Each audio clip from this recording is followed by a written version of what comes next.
Mas, mari kita sama-sama mencermati, mengamati, menganalisa lagu yang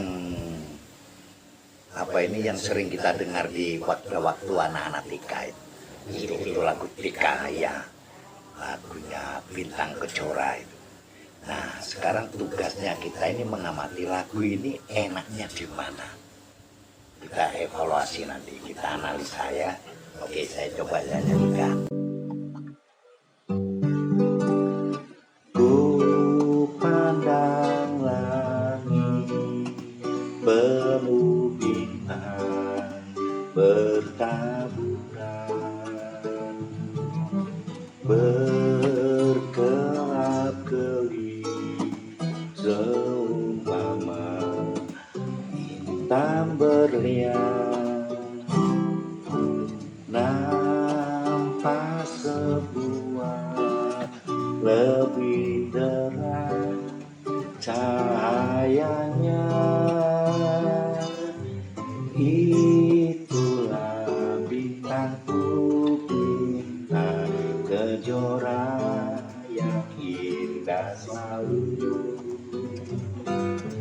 Itulah bintangku, bintang kejora yang indah selalu.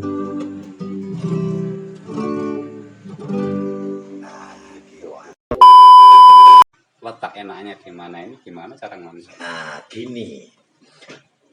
Kadang-kadang kita ini karena ini rasa memang ya, rasa ini tidak bisa dipikir memang. Cuma lagu ini kira-kira kalau menurut lagu itu kan terbentuk dari satu unsur melodis, yang kedua unsur ritmis. Apa unsur melodis itu? Mari kita lihat lagu itu melodisnya apa saja. Ada do, ada re, ada sol, ada mi, lengkap kayaknya. Sol, la, sol, fa, mi, re, do, re, mi, fa, re, fa, sol, fa, mi, re, do, si, re, sol, fa, mi. Nah, jadi unsur tebaran melodi dari do sampai si, do sampai nggak ada do tinggi ya. Jadi ada do, ada re, mi, fa, sol, la, si ada, tapi menggunakan si bawah. Cuman lagu ini dengan menggunakan nada do sampai la sampai si bawah itu ternyata membuat lagu ini, yaitu yang saya katakan, karena tebaran melodinya ini sedemikian rupa sehingga lagu ini terkesan enak. Jadi enak dan tidak enaknya lagu itu kayaknya tergantung bagaimana komposer, pencipta lagu meletakkan nada-nada ini.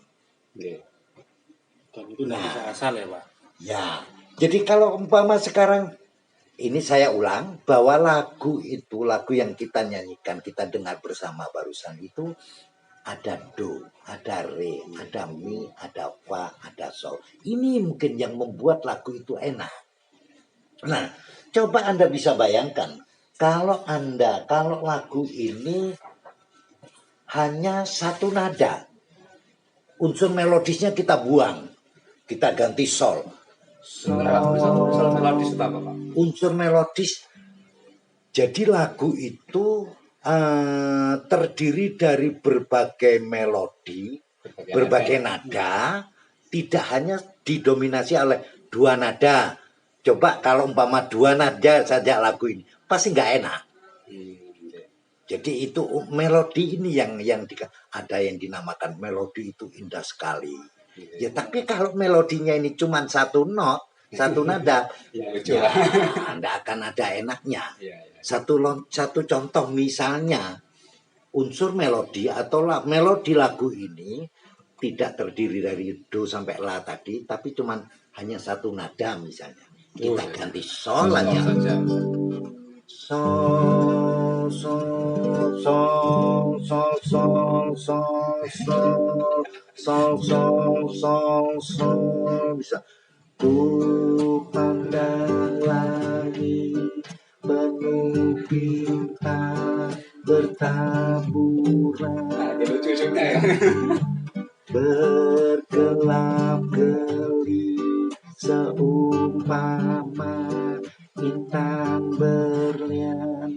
Iya, di mana? Mungkin ini akan jadi lawak. Nah, betul. Lucu jadi lucu. Kayak anak Tapi kecil, unsur keindahannya Hilang. hilang. kayak anak kecil belajar membaca itu. Nah, iya. Gitu ya. Makanya bagi kawan-kawan yang belajar baca not sesuai dengan tutorial uh, kedua, ketiga, keempat, itu kalau dikuasai, tidak mungkin bikin lagu hanya terdiri dari satu nada. Berarti kalau unsur melodisnya yang hilang, kita Unsur- hanya beberapa satu Nah, lagu. kalau umpama diganti dua nada, sol la sol la sol la sol la sol, juga nggak akan enak. Kayak layangan nanti Pak. Subhanallah, gimana hebatnya not ini ya? Kok bisa membuat kita ini senang mendengarkan nyanyian itu? Itu satu. Jadi unsur melodis itu tadi ya. Jadi lagu ini enak dan tidak enak tergantung unsur melodis. Jadi susunan nadanya ya. Nada-nada yang ada itu terdiri dari berapa nada. Kalau hanya satu dua nada yang digunakan dalam sebuah nyanyian pasti tidak enak. Oleh karena itu bagi kawan-kawan yang sedang belajar baca not, segera bisakan membaca not itu. Segera bisa baca. Sehingga maksud saya kalau ingin menciptakan lagu, pertama yang kalau kita ingat, yang perlu kita catat, unsur melodisnya harus merata. Berarti terkesan lagu itu flat Pak. Iya, enggak enak sama sekali ya jadi lawak gitu. Kan banyak lawak-lawak yang menggunakan ini. Nah, berikutnya kalau kita amati lagi, yang kedua di samping unsur melodis tadi, contohnya jelas sih Mas ya, unsur melodis. Jadi pencipta lagu Bintang Kejora ini memang sudah memikirkan bagaimana tebaran not itu bisa disebar sedemikian rupa. Nah, di samping itu juga pencipta lagu harus juga memikirkan unsur ritmis.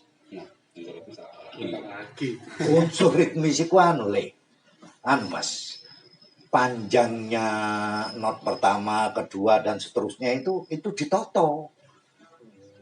Jadi panjang pendeknya nada ini tidak sama. Ada yang dipanjangkan satu ketukan, ada yang setengah ketuk, ada yang dua ketuk. Jadi materi Iya. sebelumnya. Kalau unsur ritmisnya tidak ada, misalnya mari saya tunjukkan pada Anda. Kalau unsur ritmisnya tidak ada, satu contoh seperti ini. Ini notnya, Satu ketukan semua. notnya ini sama. Iya, notnya sama. Unsur melodisnya tidak saya buang ini. Ini unsur. Kalau yang tadi unsur melodisnya dibuang. Iya. Unsur ritmisnya jadi sol semua. Jadinya kayak begitu itu lagunya. Nah, sekarang kalau unsur melodisnya tetap lengkap, tetapi unsur ritmisnya hilang. Maka not di sini saya jadikan satu ketukan semua. Satu ketukan semua. Ya apa jadinya lagu kalau umpama notnya satu ketukan semua? Ya jadinya begini. Ku pandang langit penuh bintang bertaburan berkelap-kelip. Enak nggak itu? Jadinya tidak bisa nafas nyanyinya. Nah, napasnya juga legap-leguk betul itu. Nah, ini unsur ritmis. Jadi panjang pendeknya itu memang sudah dipikirkan. Jadi kalau pada lagu yang awal yang masih lengkap unsur ritmis dan melodisnya, sol yang pertama, sol yang pertama, sol Titiknya satu. ada titiknya satu, sol la, lanya setengah ketuk. Ya itu nanti kan sudah kita bicarakan masalah ketukan kan. Cuman sekarang saya ingin menjelaskan pada Anda bahwa yang membuat lagu ini jadi enak dan tidak enak tergantung pinternya pembuat lagu, pencipta lagu, bagaimana meletakkan nada-nada itu. Jadi kalau sekali lagi, kalau Anda kepingin menjadi pencipta lagu tapi baru menguasai dua nada, do dan re, ya jadi apa lagunya itu? Do re do ku pandang langit. Nah, oleh karena itu penting sekali masalah-masalah penguasaan bacaan nada itu. ciri-ciri nada. Nah, di samping itu ketukan. Sebagaimana yang saya maksudkan kemarin di YouTube kedua dan YouTube ketiga. Kemudian YouTube ketiga ini dilanjutkan ke YouTube keempat untuk praktek ketukan itu. Jadi cuman itu kok Mas. Jadi lagu ini indah dan tidak indah tergantung bagaimana komposernya itu meletakkan nada-nada itu. Dan bagaimana membagi panjang pendeknya nada itu. Nah kalau itu sudah tepat, maka lagu itu insya Allah akan jadi bagus. Di samping itu juga mungkin seorang komposer harus mengetahui mana nada-nada yang punya karakter manja. Seperti umumnya re itu manja. Oh, pandang ini manis, panalangi, pamiredo, re mi fa re. Re ini terkesan ada karakter manja. Ya itu nanti kalau sudah Anda menguasai bacaan ciri-ciri not, karakter itu akan masuk sendiri, akan bisa Anda rasakan. Kalau kepingin tegas itu di fa, tuh tegas itu fa, do, sol. Nah cuman begitu. Kemudian kalau umpama kaitannya dengan iringan kan beda. Jadi kenapa ada sol fa mi kok ke sini? Fa mi re do kok ke sini? Nah itu beda lagi harmonisasi itu untuk mengirim nyanyian itu. Ada yang mau ditanyakan Mas? Iya Pak. Terkait dengan ini Pak. Kan yang pertama tadi Pak Saiful menjelaskan kalau ada dari susunan nada yang dirangkai itu Pak ya. Dari susunan nada yang dirangkai itu kan ada beberapa yang sempat saya lihat di internet itu ada yang hanya menggunakan 5 nada. Oh iya. Nah, itu kan kalau tidak salah namanya pentatonik. Penta 5 ya. Ton nada ya. Oh berarti hanya menggunakan 5. Terus ada yang 7 nada. Berarti yang 7 nada yang halusan ini Pak. Ya. Jadi kalau yang 5 nada itu gimana? Yang 5 nada itu penta namanya 5 itu tergantung dari tergantung dari pentanya itu. Jadi tune yang mengapa orang mengatakan pentatonis itu ada daerah-daerah tertentu. Kalau pentatonis Jawa itu menghindar re dengan la. Nada re tidak dipakai. Nada re dan nggak rela. Itu umumnya yang lagu-lagu Jawa. Jadi menghindar re dengan la. Tapi kebanyakan seperti itu Pak. Iya, satu contoh. Do mi fa sol si, do sol fa mi do si do. Ya, bagus ya. Jadi ada itu penta. Tapi yang digunakan oleh langgam Jawa. Nek Madura beda lagi Mas, penta juga. Tapi Sama-sama pentanya. iya, kalau Madura ini cenderung menghindari fase. Oh, enggak fase berarti. Enggak fase. Fa dan si. Nada fa dan si tidak dipakai. Nah, enggak dipakai. Bukan Tapi enggak kalau dipakai sih. lagunya gimana? Ya, Contoh lagu. contoh lagunya kan ini. Do re mi sol la sol do la sol mi re. Kano fa nih kano sini yuk. Do mi re do la sol la do sol. Do re mi re do. Jadi kalau kamu ingin menciptakan bikin lagu Madura, ya pentatonis menghindar dari fa dan si itu tadi gunakan sudah. Kalau ingin bikin lagu Jawaan, hindari ndak rela tadi. Oh, berarti masing-masing daerah punya karakter sendiri. Iya, kebanyakan begitu. Cuma bukan berarti total tidak mau ya Madura dengan fa dan si itu. Kebanyakan lagu-lagunya memang menghindar dari fa dan si. Tapi ada yang pakai juga. Ada. Nah, termasuk Jawa mungkin ada, tapi jarang sekali saya kebanyakan. Sehingga nanti kalau karakter ini, kalau fa dan si, re dan la masuk, ya nggak ada bedanya dengan ciri khasnya. nah itulah. Berarti karena pentanya tadi itu mengidentikan dengan ciri khasnya masing-masing. Penta itu 5, tun itu nada, jadi cuma terdiri dari 5 nada. Nek Madura tidak mau fase, fa dan si. Kalau Jawa, Jawa tidak rela. Nggak rela itu. Jadi sekarang kalau kamu sudah bisa baca not, ya silakan tinggal kamu pilih mau pilih lagu-lagu yang pop yang pakai diatonis, monggo. Kalau pakai yang pentatonis, yaitu tadi. Hanya cara-caranya sama.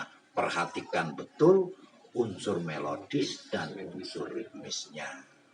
Itu saudara. Jadi mudah-mudahan bincang-bincang kali ini memberikan gambaran enak jelas kepada Ini kan paham. semua, kepada jenengan semua.